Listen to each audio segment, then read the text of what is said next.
Այս պահին մեր տաղավարում հյուրընկալել ենք ազգային ժողովի պատգամավոր Հայաստանի Հանրապետության նախկին արտգործնախարար Ալեքսանդր Արզումանյանին։ Բարի երեկո, պարոն Արզումանյան։ Բարի երեկո։ Շնորհակալ եմ մեր հրավերը ընդունելու համար։ Շնորհակալ։ Պարոն Արզումանյան, այսօր հայտնի դարձավ, որ Ղազախստանի նախագահ Նուրսուլթան Նազարբայևը հղում կատարելով առողջական խնդիրներին չեղարկել է իր այցը, առաջիկա այցը Երևան։ Այսօր նա պետք է լիներ Բաքվում, բնականաբար ստիպված է եղել չեղարկել նաև այդ այցը։ Մենք հիշում ենք, որ ապրիլյան պատերազմից հետո սա փաստորեն Նազարբայևի կողմից երկրորդ նման դրսևորումն է, որովհետև առողջական խնդիրների վերաբերյալ արդեն իսկ նշվում է տարբեր փորձագիտական շրջանակներում, որ երբևէ չի եղել, որ Ղազախստանի նախագահի առողջական խնդիրների մասին այսպես թափանցիկ ասվի, որ նա վատառողջ է եւ ըստ ամենայնի դա պատրվակ էր ուղղակի չեղարկելու համար այդ այցերը, ինչպես է գնահատում այս իրողությունը։ Ну, տարեց մարդ է, շատ հնարավոր է, որ իրոք առողջության հետ հարցեր ունենա, բայց կարելի է նաև գնահատել որպես դիվանագիտական մրսածություն, հա։ Եվ ապրիլյան պատերազմից հետո անշուշտ իրավացի եք չեղարկվեց այցելությունը եւ դա հստակ պատգամ էր եւ հստակ աջակցության դրսեւորում Ադրբեջանին։ Այս պարագայում, չգիտեմ, հիմա բոլորն են գիտակցում, որ այս նիստը ինչ որ դարակազմիկ որոշումներ չի կայացնելու եւ ՀԱՊԿ արդեն տարիներ շարունակ Ռուսաստանի օժանդակ մարմին է հանդիսանում եւ պրոտոկոլային ինչ որ հարցեր են քննարկում, բոլոր հարցերը հավանաբար համաձայնեցված են եւ մեծ կարեւորություն չի տվել Նազարբայևը, բայց նաեւ կարող է շարունակությունը լինել, հա, մշտապես Ադրբեջանի դիրքորոշումը պաշտպանվել է Ղազախստանի կողմից, Ղազախստանը համարում է եղբայրական ժողովուրդ Ադրբեջանին եւ կարող է սրանով եւս մեկ անգամ բարոյական օժանդակություն է ցուցաբերում Ալիևին։ Եվ մենք գիտենք, որ այս առաջիկա ուրեմն նիստի ընթացքում նաև պետք է լինի ՀԱՊԿ գլխավոր քարտուղարի պաշտոնում Հայաստանի ներկայացուցչի նշանակումը եւ թերևս սա այսպես լրացուցիչ այնուամենայնիվ կարեւորություն է տալիս այս հանդիպմանը գոնե Հայաստանի համար։ Գիտեք, շատ է խոսվում այն մասին, որ Հայաստանն է ստանձնում, հա, գլխավոր քարտուղարի պաշտոնը, ես այդքան չէի ոգևորվի, որովհետև որևէ նշանակություն չունի տվյալ պաշտոնում պաշտոնակատարի, հա, ազգային պատկանելությունը, որևէ տարբերություն չէր լինի, եթե Տիգրան Սարգսյանի փոխարեն լիներ ղրղս որևէ, այսինքն դա ինչ որ մարմիններ են, որոնցում առաջնորդվում է այդ պետական մոտեցումներով եւ քանի որ այդ բոլոր մարմիններում դոմինանտը Ռուսաստանի Դաշնությունն է, ապա բոլոր հարցերը համաձայնեցվում են Ռուսաստանի հետ, ուղղակի ֆորմալ իմաստով, գիտեք, ԱՊՀ կենտրոնատեղին որոշվեց, որ Մինսկն է, որ մեր Բելարուս բարեկամները չնեղանան եւ այդ ռոտացիոն սկզբունքը գործում է, այնպես որ որևէ նշանակություն չունի ազգությամբ ով է ՀԱՊԿ-ի գլխավոր քարտուղարը։ Այնուամենայնիվ այս բավականին բարդ փուլում, երբ մենք տեսնում ենք, որ Միացյալ Նահանգները Ռուսաստան հակամարտությունը վերստին սրվում է եւ կարծեք թե ել ավելի սրվելու միտումները գնալով խորանում են, այս փուլում ինչ որքան էլ ասենք, որ սա զուտ ֆորմալ բնույթ է կրելու, բայց ամեն դեպքում այսպես Հայաստանի ներկայացուցչի կողմից ՀԱՊԿ ղեկավարումը ինչ նոր այսպես վտանգներ կարող է ստեղծել մեզ համար։ Տեսեք, ոչ միայն սրվում է, այլ նախորդ շաբաթ աննախադեպ ծանր շաբաթ էր ռուս-ամերիկյան հարաբերությունների իմաստով եւ փաստորեն կողմերը հասել են սառը պատերազմի օրոք իրավիճակի եւ սրանից ավելի խորացում կարող է լինել միայն պատերազմը, բախումը, այնպես որ Ստրատֆորը կանխատեսել էր, որ մինչեւ տարեվերջ արդեն կլինի այդ բախումը։ Տեսեք, Պուտինը ոնց որ դրան է տանում, եթե մենք նայենք ամբողջ շաբաթվա, ողջ նախորդ շաբաթ, երկու շաբթի օրը ամերիկացիները հայտարարեցին, որ այլևս դուրս են գալիս բանակցային գործընթացից Ռուսաստանի հետ, Սիրիայի հետ կապված, մինչև չդադարեցնեն ռմբակոծությունները։ Դրան հետևեց անմիջապես Ռուսաստանի կողմից հայտարարությունը, որ դուրս են գալիս պլուտոնիումի, հա, այդ ուտիլիզացիայի պայմանագրից, հրթիռներ ուղարկեցին իրենց բազան Սիրիայում ասած որ Տարտուսում արդեն հիմնական բազա են ուզում ստեղծել։ Հա, եւ Տարտուս ուղարկվեցին հատուկ ուրեմն երկիր-երկինք տիպի հրթիռներ, որից հետո ամերիկացիները հայտարարեցին, որ պատրաստվում են ռմբակոծել սիրիական, ուրեմն ստորաբաժանումներին զինվորական Ռուսաստանը հայտարարեց, որ պատրաստ է խոցել ամերիկյան յուրաքանչյուր ուրեմն օդանավ, որը կփորձի ռմբակոծել, հետո գիտենք եղավ անվտանգության խորհրդի նիստը, որում մեղադրեցին պատերազմական հանցագործություններում Ռուսաստանին, հետո եղավ հայտարարությունը, որ կիբեր հանցագործություններ են կատարում միջամտելով ներքին գործերին ԱՄՆ ընտրություններին եւ այլն եւ այդ սրումը շարունակվում է եւ այստեղ տպավորություն է, որ Պուտինը օգտվելով այս նախընտրական փուլից հավանաբար փորձում է հաջորդ եկող ադմինիստրացիային դնել այլընտրանքի առջև, այսինքն հարաբերությունները այնքան վատ թարացնել, որ այլևս տեղ չկա վատացնելու եւ հաջորդ ադմինիստրացիան ստիպված լինի կամ գնա բախման կամ գնա ուրեմն ինչ որ բանակցային գործընթացի, որպեսզի կարողանան հարաբերությունները բարելավեն։ Այս պարագայում այդ հապկի նիստ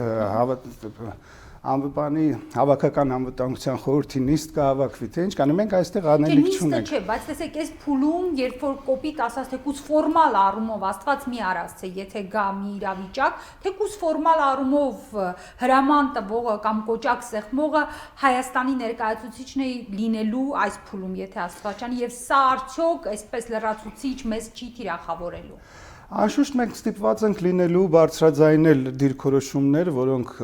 հօգուտ Ռուսաստանի են եւ պաշտպանել ռուսական դիրքորոշումները, բայց դա անկախ նրանից մեր ներկայացուցիչն է հապկում թե ոչ, ինքը հապկը չի միջամտելու եւ հապկը չեն ներքաշելու նման զարգացումների պարագայում Ռուսաստանը 93 թվականից փորձում է հապկին տալ միջազգային ռեգիոնալ կազմակերպության ստատուս ՄԱԿ-ի շրջանակներում, որպեսզի հնարավորություն ունենա խաղաղարար գործողություններ անցկացնել, նման բանաձևեր տասնյակ անգամ ներկայացվել են, տասնյակ անգամ մերժվել են եւ այդ ցանկությունը մնում է ցանկություն եւ որևէ մեկը չի համաձայնվի ընկալել հապկը որպես ԵԱՀԿ կամ մեկ այլ կազմակերպություն, որը կարող է խաղաղարար գործողություններ իրականացնել։ Մենք ծանր վիճակում ենք լինելու անկախ նրանից մենք հապկի անդամ ենք թե չէ, որովհետեւ Ռուսաստանը գիտենք, որ բազմաթիվ անգամներ ստիպել է մեզ քվեարկել իր նույնիսկ այն դեպքերում, երբ այդքան էլ մենք ստիպված չենք եղել, էլի քվեարկել ենք հաջողանալու համար Ուկրաինայի հարցում, ընդամենը 10 այլ երկրների հետ քվեարկել ենք բանաձևերի համար, որոնք ընդհանրապես անընդունելի են եղել եւ նման պարագայում, եթե բախման նախաշեմ լինի, այսինքն Ռուսաստանի հայտարարությունները մենք պետք է ստիպված լինենք պաշտպանել։ Սա թերևս մեր արտաքին քաղաքականության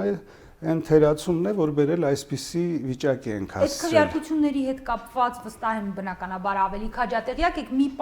կարճ ռեպլիկ անեմ ուղակի, մեր ԱԳՆ-ի ուրեմն ներկայացուցիչներն էլ նշում էին, որ ինչու ենք մենք այդ քվեարկությունները դիտարկում միայն Ռուսաստանին հաջողանալու շրջանակներում եւ չենք դիտարկում, թե ինչպես է օրինակ Ուկրաինան կամ Վրաստանը բոլոր նմանատիպ դեպքերում, երբ Հայաստանի շահերին է վերաբերվել քվեարկել։ Սա ուղակի այսպես Ես ուղակի չեմ կարող առանց մեկնաբանության թողել այդ հայտարարությունը, որովհետև թե Ուկրաինան, թե Վրաստանը առաջնորդվել են իրենց պետությունների շահերով, իրենց ազգային շահերով, խոսք է գնացել Ուկրաինայի տարածքային ամբողջականության եւ Վրաստանի տարածքային ամբողջականության եւ միայն միամիտը կարող էր ենթադրել, որ մեզ հաջողանալու համար Վրաստանը պետք է իր տարածքային ամբողջականությանը դեմ քվեարկի։ Այս պարագայում խոսք է գնում այլ երկրի տարածքային ամբողջականությունը խախտելու եւ մի մասը անեքսիայի ենթարկելու մասին։ Սա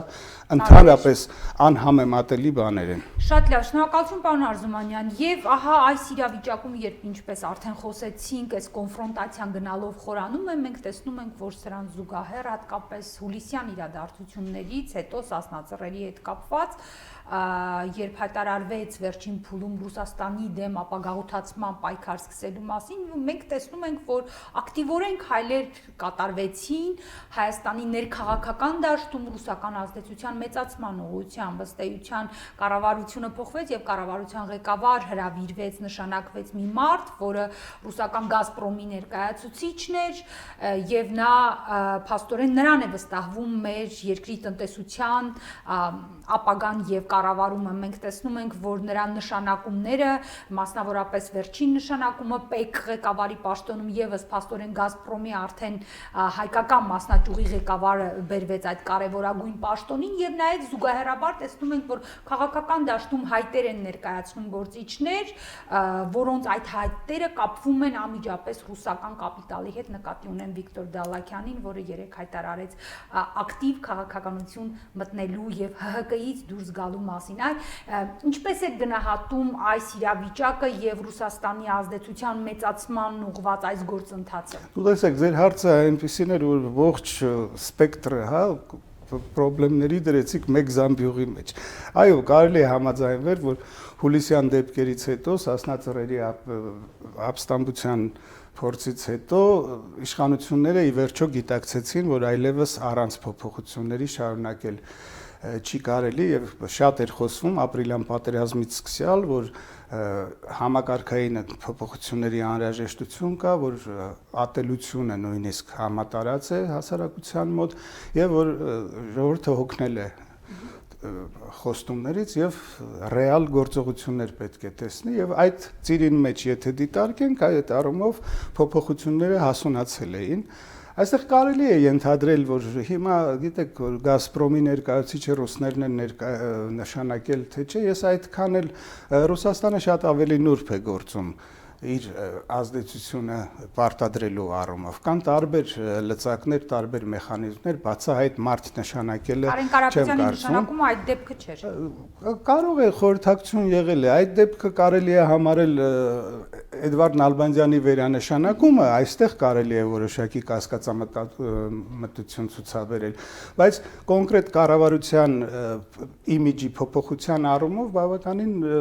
քայլ է, որը մի կողմից ակնհայտ լինելով հանդերձ նաև գործող, հա, այդ կոհորտայից դուրս գործիչ է, որ այնքան էլ վարկաբեկված չէ հայկական իրականության մեջ, քաղաքականության մեջ ակտիվություն չի ցուցաբերել, ստացել է մենեջերի համբավ, հա, լավ մենեջերի համբավ, ունի drive, հա, Բայց լավ մենեջերի համբավ է ստացել պարոն Արզումանյան։ Մենք եթե հիշենք Գազպրոմի նրա պաշտոնավարման տարիները, այդ պաշտոնավարման տարիների արդյունքում, չէ, այդ պաշտոնավարման ի վերջո հետևանքով մենք կուտակեցինք այդքան պարկ, որի արդյունքում մենք ես ոչ իրեն ճանաչում եմ անձնապես, ոչ հետ աշխատել եմ, ոչ էլ առանձնապես հետևել եմ Գազպրոմի բաներին, Գազպրոմի արչև կուտակված մեր պարտքերը շատ ավելի մեր իշխանությունների եւ այդ ոլորտի պատասխանատուների տկարության մասին է խոսում, քան Գազպրոմի մենեջմենտի։ Գազպրոմի չեմ կարող ասել, այո, երևի պաշտպանել է Գազպրոմի շահերը, որ այդքան տարիներ աշխատել է։ Հավանաբար եթե պարոն Արզումանյան պաշտպանել Գազպրոմի աշխարհակաղակական շահերը Հայաստանում։ Ես բաժակնայող չեմ կարող ասել, կապրենք կտեսնենք։ Այս պահի դրությամբ բոլորս գիտակցում ենք, որ մեզ անհրաժեշտ են ռեալ փոփոխություններ եւ առաջին իսկ հայտարարությունները նորանշանակ վարչապետի բավականին այդ առումով հուսադրող էին եւ նորանշանակ մի քանի նախարարները ավելի լայն փոփոխություններ կակնկալեի, ավելի լայն սպեկտրով եւ ավելի շատ նախարարությունների փոփոխություններով կամ կրճատումներով, բայց այնուամենայնիվ այն բլոկը, որի համար ինքը հատուկ պատասխանատվություն է կրելու, հա, կապը, տրանսպորտը, տնտեսական զարգացումը, գյուղատնտեսությունը եւ այլն բերել է իր մարդկանց, որոնք չունեն վատ համբավ, հա, եւ հույսեր են կապում հասարակության մեջ այդ մարդկանց հետ, բայց այս պահին խոսելը դեռևս ժամանակավրեպ է, մանավանդ որ այդ ընթացքում հարկային օրենսգիրքը բերվեց եւ շռնդալից ընդունվեց, հա, մեծամասնության կողմից մի հարկային օրենսգիրք, որը էապես սահմանափակում է նոր վարչապետի հնարավոր, ուրեմն գործողությունները։ Ես այդ մասին նաև խոսեցի, որ դուք կապում եք վարչապետի ձեռքերը։ Հիմա շատ բան պարզ կլինի կառավարության ծրագիրը ներկայացնելուց հետո այս բանը դժվար է ծրագրից է կախված ծրագրով մենք կտեսնենք իրոք այն որոշ հայտարարությունները որ եղել են համապատասխանում են արդյոք ծրագրում ներկայացված տեսլականին եւ ինչպիսի գործիքավորում է առաջարկվում այդ տեսլականը իրականացնելու համար։ Պարոն Արտումանյան, բայց մենք տեսել ենք շատ գեղեցիկ տեսլականներ, հիշում եք Տիգրան Սարգսյանի ուրեմն կառավարության ծրագրերը, որ ներկայացնում էր, ինչ գեղեցիկ ձևակերպումներ էին այնտեղ ներսես շնորհալուց սկսած, չգիտեմ, նույնիսկ դիվերսիֆիկացիա բառի հայերեն տարբերակով է ներկայացրած, շատ սիրուն ծրագրեր էին, Ոչ, ես թույլ տվեք չհամաձայնվեմ, ոչ Տիգրան Սարգսյանի ծրագրերն են ինչ որ բանով, այո, գուցե 1-2 բառակապակցություն եղել են եւ ինչ որտեղ կարդացվել է, որ պետք է խոսել մեր մեջի փոփոխության մասին, հա, առաջ նախ մենք մեզ փոխենք եւ այլն, բայց իրականում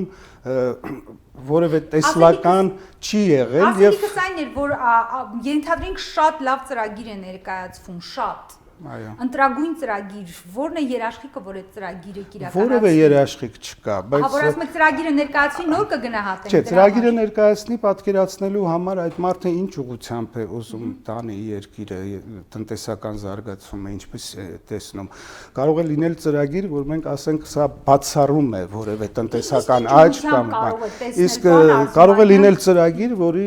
իրականացմանը իրոք բոլորս էլ փորձենք աջակցենք եւ փորձենք ինչ որ բան անենք որովհետև ի վերջո սա մեր երկիրն է եւ դա պատահական բառ չի որ ծայրահեղ ցաներ վիճակում է տնտեսականը մեր երկիրը ուրեմն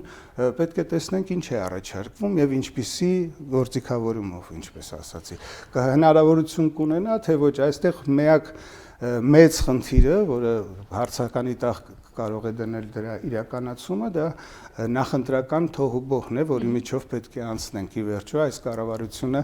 նաև ունի մինիմում ծրագիր հա ՀՀԿ-ի դեմքը փրկելու եւ մինչեւ ընտրությունները մինչեւ ապրիլ այնպիսի փոփոխություններ անել որ հասարակությունը շոյված զգա եւ հույս ստանա որ փոփոխություններ են լինելու այդ արագ ինչ որ բաների արդյունքներ ցուցադրելու հրամայականը կարող է եւ բերի նրան որ ապագայում որևէ զարգացում չունենանք, այսինքն լինի գեղեցիկ բարերի բան, ավելի գեղեցիկ քան Տիգրան Սարգսյանի մոտ էր,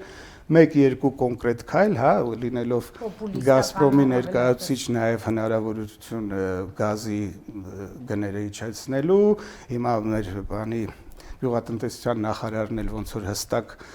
ծրագրով եկել է, որ այդ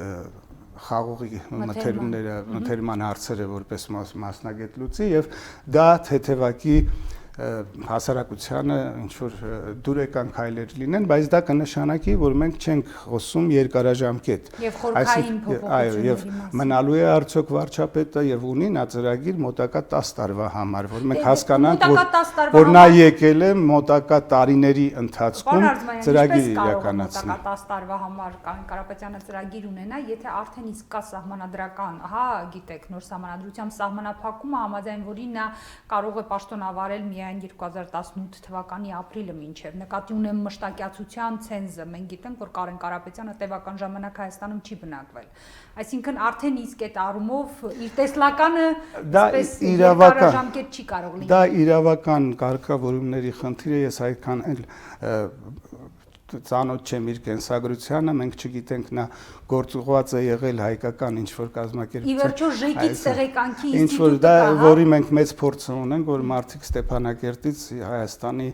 հասցեներում բնակվել են, այնպես որ դա այնքան էլ էական չի, ու կարևոր էլ չէ կմնա թե ոչ, կարևորը նա է, որ ծրագրի իրականացումը ցույց տա, որ խոսք է գնում երկարաժամկետ մտածված ծրագրի մասին, որի քայլ առ քայլ իրականացման Պարագայում մենք սրանից 5-6 տարի հետո կունենանք այսպիսի ցուցանիշներ։ Այդ պարագայում էական չի հաջորդով կլինի, եթե շարունակի այդ ծրագիրը։ Շատ լավ, շնորհակալություն, եւս մեկ անգամ ստիպված եմ ուղղակի հիշեցնել, որ նույն Տիգրան Սարգսյանի ժամանակ կար զարգացման այսպես կարճաժամկետ եւ միջնաժամկետ ծրագրեր, վստահ եմ տեղյակ եք, այսպես ցուցանիշները գրված էր կարճաժամկետ եւ միջնաժամկետ առաջիկա 5 տարիների համար ինչ ցուցանիշներ էին ակնկալվում, բայց մենք տեսանք, որ արտաքին գործոնների ազդեցությամբ այդ ամեն ինչը փլուզվեց։ Ինչևէ դուք ձեր խոսքում հիշատակեցիք Էդուարդ Նալբանդյանի վերանշանակման հանգամանքը, մեր նախորդ զրույցի ընթացքում դուք հիշում եք անդրադառնալով Վլադիմիր Պուտինի կողմից Էդուարդ Նալբանդյանին պարգևատրելու, նշեցիք, որ ձեր ձևակերպումն է մեջբերում, որ դրանով ըստ էության Պուտինը փուրը տվեց Էդուարդ Նալբանդյանին, ես էլ ինձ թույլ տվեցի չհամաձայնել, ասացի, իսկ միգուցե դրանով նա ամրագրեց, որ նրա պաշտոնավարումը շարունակական է լինելու։ Հիմա մենք տեսանք, որ կարծեք թե երկրորդ տարբերակներ եւ դուք դա ինչպես եք գնահատում, արդյոք բանակցային գործընթացում նոր փոփոխություն բերելու, նոր շեշտադրումներ անելու համար այնուամենայնիվ լավ չէր լինի, որպեսզի ունենային նոր նախարար։ Տեսեք, փուր տալ ասելով ես նկատի ունեմ մեր հասարակության աչքերում, այսինքն եթե նախարարը ընկալվում է հասարակության կողմից որպես օտար երկրի ռուսական տերմինաբանությամբ գործակալ, հա ռուսներն են հիմա ամերիկյան գրանտով աշխատող կազմակերպություններին անվանում ինաստրանный агент։ Եթե կա այդ ընկալումը, դա շատ վատ է։ Սա իմ երկիրն է, ես այս երկրում եղել եմ եւ արտգործնախարար, եղել եմ եւ գործազուրկ, ես իմ քաղաքում քայլում եմ արդեն 56 տարի, որևէ խնդիր չունեմ եւ այս քաղաքից տեղ գնալու խնդիր չունեմ։ Ես գտնում եմ, որ եթե կա նման ընկալում, որ դու ավելի շատ սպասարկում ես մեզ կեղեքող պետության շահերը, դա խոչընդոտում է քո անկաշկանդ աշխատանքի շարունակմանը։ Այդ առումով փուրը տալը ես դա նկատի ունեմ եւ ես չեմ կարծում, որ Էդվարդ Նալբանդյանը ընտրություններից հետո շարունակելու է պաշտոնավարել, սա կարծում եմ իր արդեն վերջին ամիսներն են, հոգնում են մարդիկ նաեւ, որը նորմալ երկրներում արտգործնախարարները շատ երկար չեն աշխատում, դա միայն ավտորիտար եւ տոտալիտար երկրներում են 17-20 տարի արտգործնախարարներ լինում, Սադամի օրոք եւ այլն, եթե նայեք զարգացած երկրներում 1 ժամկետից ավել չեն լինում, որովհետեւ դա շատ հոգնեցնող աշխատանք է եւ պետք է մոտեցումների փոփոխություն լինի, որովհետեւ կարծրանում ես քո մոտեցումների գերին ես դառնում եւ այս պարագայում երբ ապրիլյան պատերազմը հրամայական է դարձրել որոշակի մոտեցումների վերանայում, մենք պետք է նորից սկսենք բանակցությունները նոր ֆորմատիզացիայի ենթարկենք։ Եվ նոր դեմքով արդյոք պետք չէ, նոր դեմքով։ Նոր դեմքերով ավելի լավ կլիներ, բայց հա գոնե մեկ նոր դեմքով։ Այսինքն շատ բան պետք է հիմա մենք նորովի վերաբանակցենք, մենք բավականին լուրջ դաս ստացանք պատերազմի օրերին եւ դրա համար եւ հայտարարվում է, որ այլևս հա ժամանակավրեպ է մադրիդյան սկզբունքներից խոսել, վերանայման, շատ լավ է, որ այդ գերատեսչությունը խոսում է այդ մասին, բայց այդ գերատեսչությունը պետք է նաեւ ղեկավարի մեկը, որը ի վիճակի է նորովի տանել բանակցությունները եւ սկսել ես կոնկրետ անձի հետ խնդիր չունեմ, որևէ մեկը 10 տարի արտգործնախարար աշխատելուց հետո հոգնում է եւ դառնում է իր ժամանակին իր կարծիքով արձանագրած հաջողությունների գերին։ Իսկ աշխարհը փոխվում է, եթե տեսնում ենք, մենք մեկ շաբաթում աշխարհը հիմա մեկ այլ իրավիճակում է։ Այսօր աշխարհը կամ այս ռեգիոնը ներկայացնում է իրանից վարորդով մի տակառ, որի վրա բոլորը նստած են լուցկու տուփերը ձեռքերում։ Եվ ում նյարդերը տեղի կտան, նայել առաջինը սկսի։ Այդ պարագայում ես գտնում եմ, որ շատ պաշտոններ կան, որ պետք է հաճախակի փոփոխության ենթարկվեն։ Ինչպես եք գնահատում այս համատեքստում պաշտպանության նախարարությունում կատարված փոփոխությունները։ Շատ դրական, որովհետև դա ընդհանուր համաշխարհային տենդենց է, այսօր բոլոր քաղաքակիրթ երկրներում ընդունված է, որ բանակը եւ զինվորականներին տարանջատել, բանակի ղեկավարությունը պետք է լինի քաղաքական, բանակը ստանձնում է լրացուցիչ ֆունկցիաներ, բանակցություններ վարելու, մենք գիտենք, որ նույնիսկ այս վերջի 2-3 տարիների ընթացքում մեր պաշտպանության նախարարությունը շատ ավելի ակտիվորեն էր համագործակցում միջազգային տարբեր կառույցների հետ, քան արտգործնախարարությունը եւ քննադատում էինք այդ ապրիլյան պատերազմի օրերին քննադատում էինք արտգործնախարարությունը եւ այո, այսօրվա պաշտպանության նախարարությունները ստանձնում են այդ ֆունկցիաները, մեր պաշտպանության նախարարը պետք է տարբեր միջազգային ֆորմատներով բանակցի, սպառազինությունների խնդիրներ եւ այլն, դա պետք է անել համատեղ արտգործնախարարության հետ, բայց դերակատարությունը պաշտպանության նախարարության ավելանում է եւ ամբողջ աշխարհում ընդհանուր մինչեւ Ճապոնիայի նման տրադիցիոն հասարակությունում կին է նշանակվել վերջին ուրեմն պաշտպանության նախարարը, գիտենք, որ Վրաստանը այդ փորձը արեց Թի Նախադաշելիին նշանակելով եւ բոլոր եվրոպական երկրներում, եթե նայում եք, մեծ մասում երիտասարդ կանայք են նախարարները։ Նախարարի խնդիրը պետք է լինի ապահովել բյուջեն, պայքարել բյուջեի համար, որպեսզի հատկացումները ժամանակին հասնեն, ճիշտ ծավալով բանակցի սպառազինություններ բերելու համար, իսկ արդեն գլխավոր շտաբի պետը պետք է իրականացնի զինված ուժերի ամենօրյա ուրեմն ղեկավարումը, ինչպես էլ եւ ամրագրված է նոր սահմանադրությամբ, այդ առումով գտնում եմ, որ քաղաքացիական նշանակումը ճիշտ է։ Շնորհակալություն եւ վերջին հարցը նշեցիք, որ տարածաշրջանում այսպես տարբեր վառոթի տակառը եւ նյարդերը առաջինը տեղի տա կարող է լինել բռնկում, մենք տեսնում ենք վերջին օրերին կարծեք թե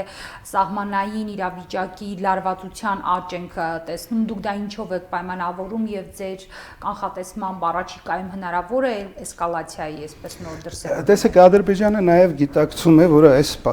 պահին բոլորը զբաղված են ավելի գլոբալ խնդիրներով։ Այսօր նույն Ադրբեջանի կարևորագույն մեծ եղբայր Թուրքիան ներխուժում է Իրաքի տարածք եւ զորք է մտցրել 2000-ից ավելի մարդ Մոսուլ եւ այսօր եղավ այդ փոխանակումը հայտարարությունների Իրաքի ղեկավարության եւ շատ կոպիտ Էրդողանի պատասխանի, երբ սպասվում է, որ ԱՄՆ զինված ուժերը Մոսուլում ԻԳԻԼ-ի դեմ հարձակում են պատրաստում եւ առիթից օգտվելով Էրդողանը ներխուժում է, այս ողջ Թնջուկի պարագայում Ադրբեջանը թերևս ինչպես բազմիցս արել է, կարող է փորձեր կատարի, որ առիթից օգտվի եւ ինչ որ դիվերսիաներ բաներ բացառել չի կարելի, բայց լայնածավալ պատերազմական ոնց որ իրավիճակի այդպիսի նախադրյալ այս բան չի երևում եւ տեսնենք հիմա գիտեք որ կարդաշներով հավաքվեցին Ստամբուլում նոր պայմանագրեր ստորագրեցին ողջավորությունը նաև շատ է, որ հիմա երեք եղբայրներով Ռուսաստանն, Ադրբեջան, Թուրքիան ամբողջ Եվրոպան գազով ուրեմն բան կանեն, կմատակարարեն գազով եւ այլն, ողջավորություն կա որոշակի, տեսնենք Ես լուրջ վտանգ այս պահին չեմ տեսնում, բայց ինչպես բազմիցս ասել ենք, ամեն օր պետք է պատրաստ լինենք եւ երբևէ չմոռանանք, որ հենց Ադրբեջանը զգա, որ պահը իրենց կարծիքով հասունացել է, անմիջապես անցնելու է լայնածավալ հարձակման։ Շնորհակալություն պարոն Արզումանյան, սիրելի հեռուստադիտողներ, ես հիշեցնեմ, որ իմ զրուցակիցը Ազգային ժողովի պատգամավոր Հայաստանի նախկին արտգործնախարար Ալեքսանդր Արզումանյանն է։